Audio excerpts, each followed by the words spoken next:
Good morning friends. तो prelims booster हम अपना स्टार्ट करते हैं। पहला टॉपिक देखते हैं, वो है इमरजेंसी यूज़ ऑथराइजेशन। तो आपको पता है, अभी न्यूज़ में चल रहा था कि हमारे दो वैक्सीन कैंडिडेट्स हैं जिनको हमारे central drug standard control organization ने अप्रूवल दे दिया है, इमरजेंसी यूज़ ऑथराइजेशन दे दिया एक तरह से। तो हम देख लेते हैं कि ये इमरजेंसी यूज़ ऑथराइजेशन होता क्या है। ठीक है, तो जनरली जब एक वैक्सीन या फिर एक ड्रग, ठीक है, ड्रग क्या होता है, दवाई, ठीक है, एक वैक्सीन या एक ड्रग अगर उसको अप्रूवल चाहिए होता है तो उसके लिए एक बहुत बड़ा प्रोसीजर होता है जनरली। जब जिसमें सबसे पहले वो एनिमल्स पे ट्राई की जाती है, फिर उसके बाद लोगों पे ट्राई की जाती है। ठीक है, अब अगर वो वैक्सीन है तो वो हेल्दी पीपल पे ट्राई की जाती है, और अगर वो ड्रग है मतलब दवाई है कोई, तो वो पेशेंट्स के ऊपर ट्राई की जाती है। ठीक है, तो इसके अलग अलग तरह से क्लिनिकल ट्रायल्स होते हैं। पहला एनिमल्स पे होता है, फिर उसके बाद ह्यूमंस के ऊपर जब आता है तो समझ लो हम वैक्सीन का केस ले लेते हैं, जैसे जो हमारा कोरोना वायरस वैक्सीन थी, तो उसका फेज़ वन ट्रायल हुआ। समझ लो कुछ इंडिविजुअल्स को ट्रायल होता है उसमें, समझ लो एक स्मॉल ग्रुप ऑफ इंडिविजुअल्स का। फिर सेकंड सेकंड ट्रायल ज़्यादा ग्रुप ऑफ इंडिविजुअल्स के ऊपर होता है, ऐसे थर्ड ट्रायल होता है। और ये जो ट्रायल्स का फेज़ है, ये बहुत लंबा होता है, मतलब कि बहुत साल लग जाते हैं इसको ट्रायल्स को करने में। ठीक है, लेकिन अभी जो कोरोना वायरस का टाइम था तो इतना टाइम हमारे पास नहीं था कि हम बहुत ज़्यादा टाइम वेस्ट कर सकें phase one two and three के ट्रायल्स पे। ठीक है, तो हमने बहुत हर चीज़ फास्ट ट्रैक मोड में की है। तो एक वैक्सीन के या फिर एक ड्रग के जो अप्रूवल में वैसे कई साल लग जाते हैं, उसके रिसर्च में, उसके रिसर्च करने में, उसको मैन्युफैक्चर करने में बहुत साल लग जाते हैं, 7-8 साल का पीरियड लग जाता है जनरली। मिनिमम 5 ईयर्स तो अभी तक लगते ही थे। ठीक है, लेकिन अब कोरोना वायरस ऐसी सिचुएशन आई कि हमको हर चीज़ जल्दी जल्दी करनी थी, अपनी पॉपुलेशन की जान बचानी थी हमको। तो हमने इस पूरे प्रोसेस को फास्ट ट्रैक किया है। ठीक है, तो हमने with in 1 year, less than rather in less than 1 year हमने ये सारा प्रोसेस जो है इसको कंप्लीट किया है। That's a very big achievement for India and the entire world also, क्योंकि बहुत सारी कंट्रीज़ ने भी ऐसा किया है। तो जनरली क्या होता है कि जब ये ट्रायल्स चलते हैं phase one and two and three के, इसका डेटा वो जो है वो जो हमारी ड्रग कंट्रोल अथॉरिटी होती है, जो भी जैसे हमारे इंडिया के केस में CDSCO है, इनको ये डेटा जाता है। फिर उसके बाद वो इस डेटा को स्टडी करते हैं और उसको जो है बहुत साल बाद, मतलब होता है, ये लग जाते हैं इसको अप्रूव करने में। ठीक है, लेकिन कभी एक ऐसी सिचुएशन आ सकती है, जैसे हमारी अभी कोरोना की सिचुएशन आई है, कि जब बहुत ऐसी एक सिचुएशन है, इमरजेंसी की सिचुएशन है, जब हमको वैक्सीन चाहिए ही चाहिए। और ड्रग की भी सिचुएशन ऐसी आ सकती है, समझ लो कोई एक ऐसी लाइफ थ्रेटनिंग डिसीज़ आ गई है, बहुत रेयर डिसीज़ जो कि बहुत तेज़ी से फैल रही है, और हमने एक ड्रग डेवलप कर लिया है उस डिसीज़ को ट्रीट करने का, और हमने ये देखा है कि वो किसी और कंट्री में वो जो ड्रग है वो लोगों को हेल्प कर रहा है। तो हम क्या करेंगे, इमरजेंसी यूज़ ऑथराइजेशन जो है वो उस ड्रग को दे देंगे कि हाँ चलो कोई बात नहीं, बाहर कंट्रीज़ में लोगों के ऊपर ये टेस्ट हो चुका है, बाहर ये ट्रायल्स हो चुके हैं, तो इसलिए हम इंडिया में भी इसको अप्रूव करते हैं।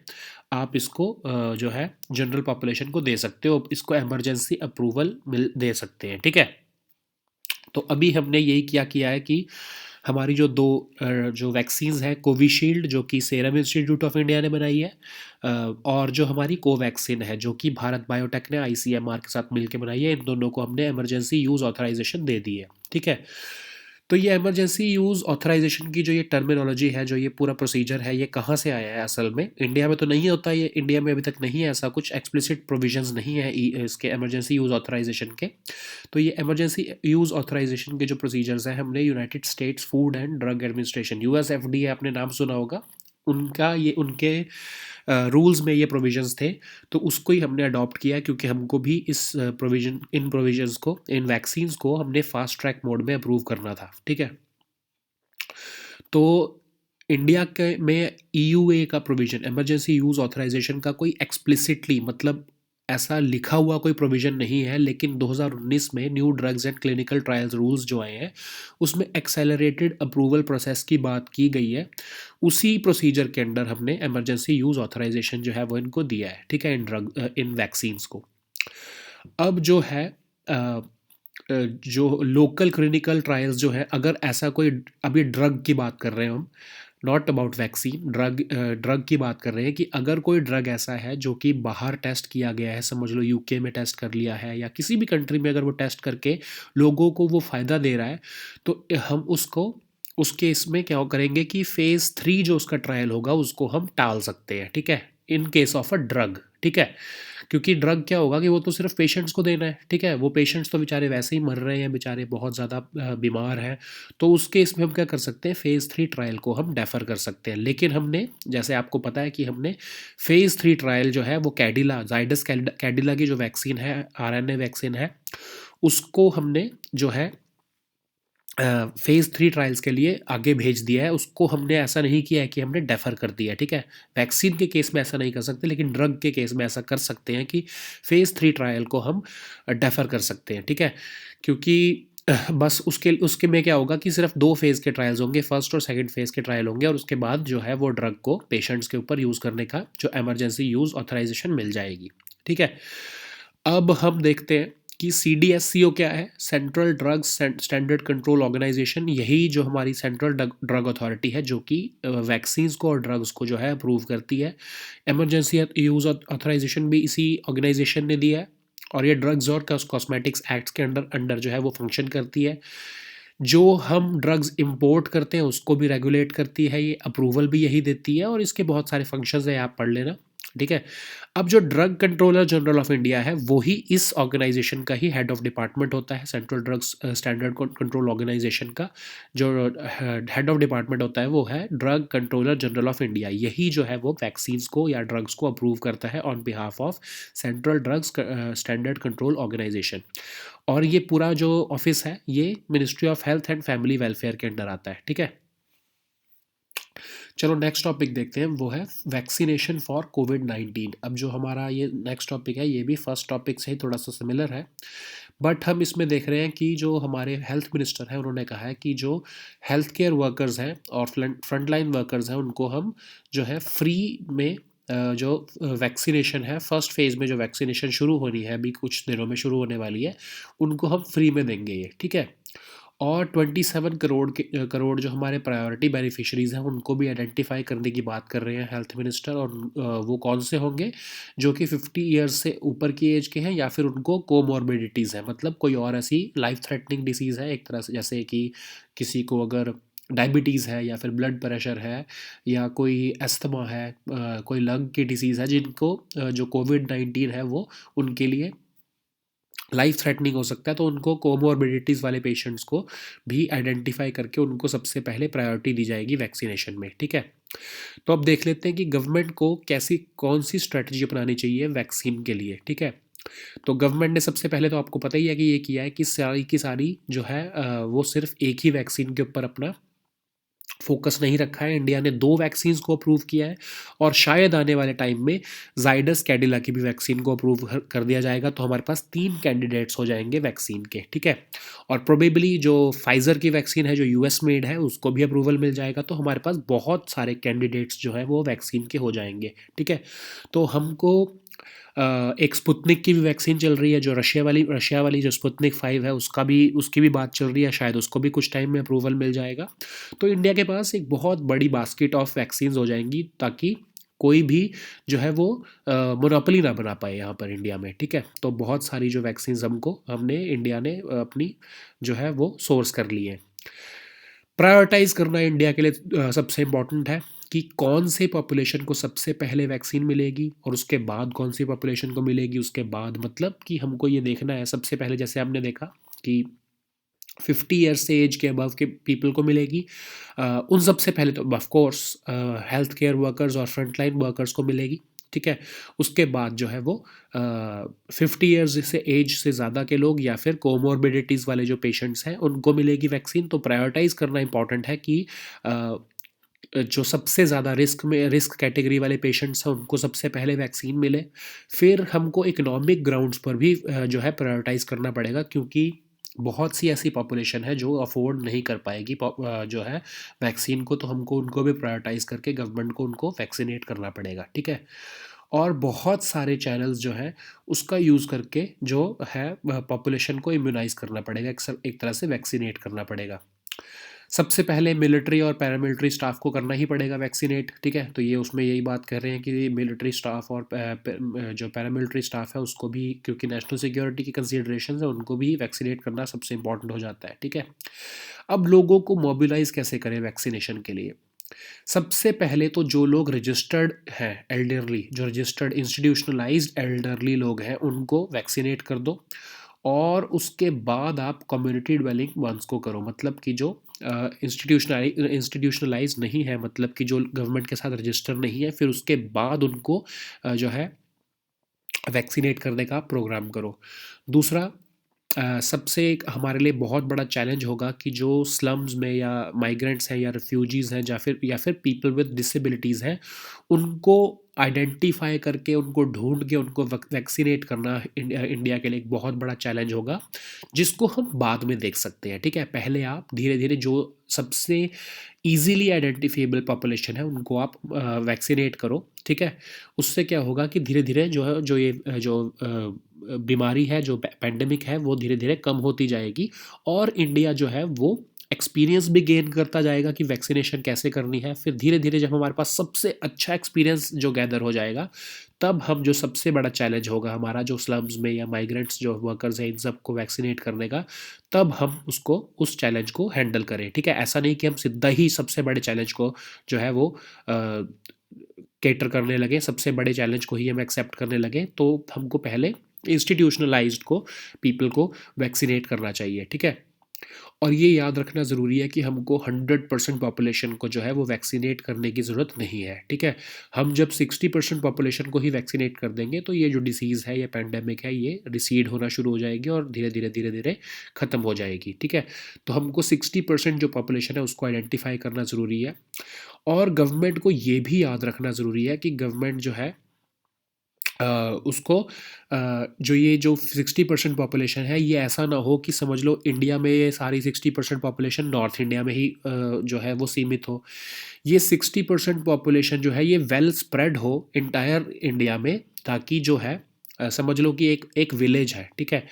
अगर यहाँ पर कोरोना जो है वो बहुत ज़्यादा फैला हुआ है, तो हमको रिंग स्ट्रेटजी अपनाने की ज़रूरत है। मतलब कि अगर एक फैमिली में 4 लोग रहते हैं, तो चलो एक एग्जांपल लेते हैं कि 10 लोग हैं जो, ठीक है।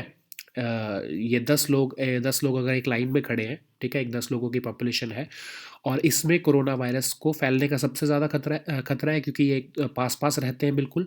तो उसमें हम जो अगर बीच बीच के 2 लोगों को या बीच के 3 लोगों को अगर हम वैक्सीनेट कर देते हैं, तो एक रिंग स्ट्रेटजी आ जाएगी। मतलब फर्स्ट जो पर्सन है वो थर्ड पर्सन को ट्रांसमिट नहीं कर सकता, क्योंकि सेकंड पर्सन जो है वो वैक्सीनेटेड है। ऐसे ही थर्ड पर्सन जो फिफ्थ पर्सन को ट्रांसमिट नहीं कर सकता, क्योंकि जो फोर्थ पर्सन बीच में रह रहा है वो वैक्सीनेटेड है। तो हमको ऐसे बहुत ज़्यादा वैक्सीन को फैलाना पड़ेगा, ताकि जो है वो एक रिंग इम्यूनाइजेशन स्ट्रेटजी हो जाए, ताकि जहाँ पर ज़्यादा केसेस आ रहे हैं वहाँ से आगे ना फैलें, क्योंकि बीच में जो है वो वैक्सीनेटेड पीपल हमको डालना पड़ेगा, ठीक है। वहाँ पर वैक्सीनेशन करनी पड़ेगी, ताकि जहाँ पर ज़्यादा केसेस आ रहे हैं वो आगे पास ऑन ना करें, वो ट्रांसमिट ना करें, ठीक है।